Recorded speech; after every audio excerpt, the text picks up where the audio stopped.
thing that we just have to understand and know about the Republican Party is they have never been for the poor and working class, and it's even worse now.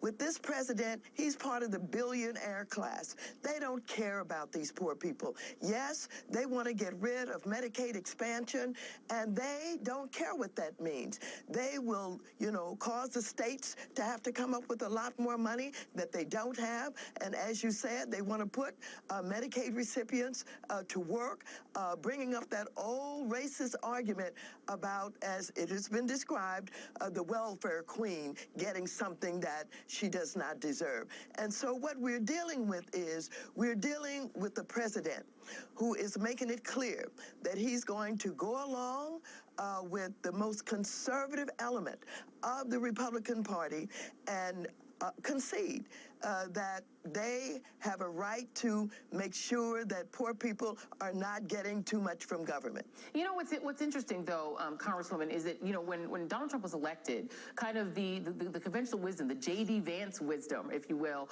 is that he had sort of upended this belief on the Republican side that what their base mainly wanted were tax cuts for the rich and deregulation. And it really showed us in the data that Trump voters want federal benefits. They want Medicaid. They are on in a lot of cases, Medicare or Medicaid. They benefited greatly from Obamacare, from the Medicaid expansion. They want these things. How is it that Donald Trump is able to turn around and sell what really is? I mean, he has a billionaire cabinet that is now openly saying, we don't want to fund Meals on Wheels. Is this just some... I don't understand how Donald Trump specifically is able to sell that to his base. When you talk to some of those who voted for him, as it has been shown recently by some of our journalists, he made a lot of promises, and they believed him. He did a lot of dog whistling and helping to promote the argument that there's some people out there who are getting what they don't deserve, and you're not getting enough. And so people bought into this, and this budget that he's put up is going to hurt the very people who voted for him. You talk about those people in small towns and in these agricultural areas where they have not much in the way of health and health clinics and transportation needs are not being met. These are the people this budget is going to hurt. This budget has a $54 billion increase to the defense establishment.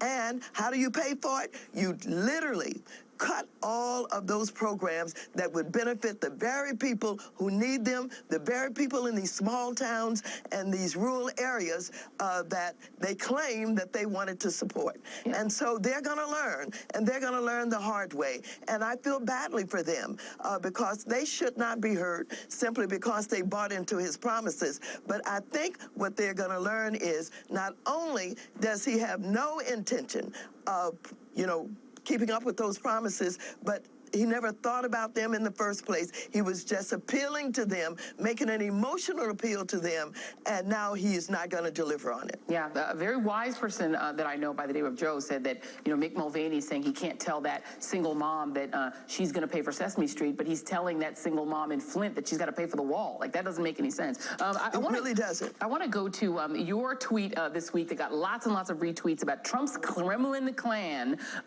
Lots of people, Kremlin clan. Tell us why you think that your constituents, are they concerned about this Trump-Russia connection still? And do you think that the relevant committees, which are run by Trump's party, by the Republican Party, are doing enough to get to the bottom of it?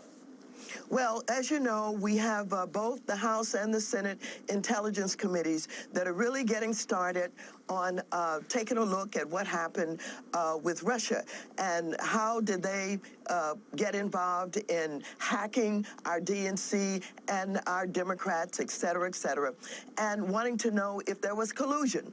I've always said that if they dig deep enough, if they do the kind of investigations that they should be doing, that they're going to find that there was collusion. So I'm not convinced that the House committee is going to do very well with this, but I have more faith in the Senate committee.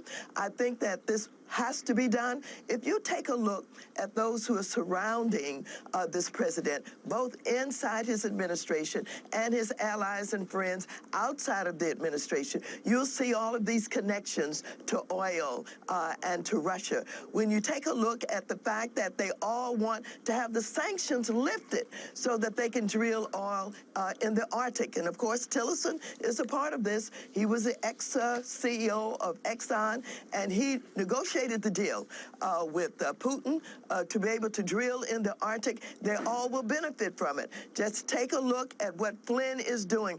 Follow Flynn. Follow Manafort. Follow these guys who have some connection, and it's been shown.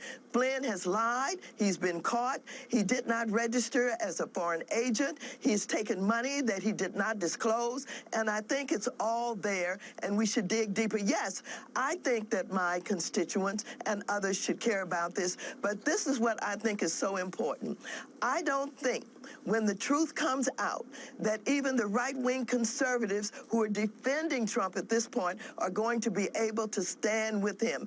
They claim to be patriots, and they claim that they're more patriotic than a lot of other people. We're going to see who the real patriots are when we unveil this collusion that I believe is there. And I think in the final analysis, they're going to have to move away from him, and we will see that he will be in a position where he will meet the standards and the criteria for higher crimes and misdemeanors, and I maintain that's where impeachment comes in. Wow. Congresswoman Maxine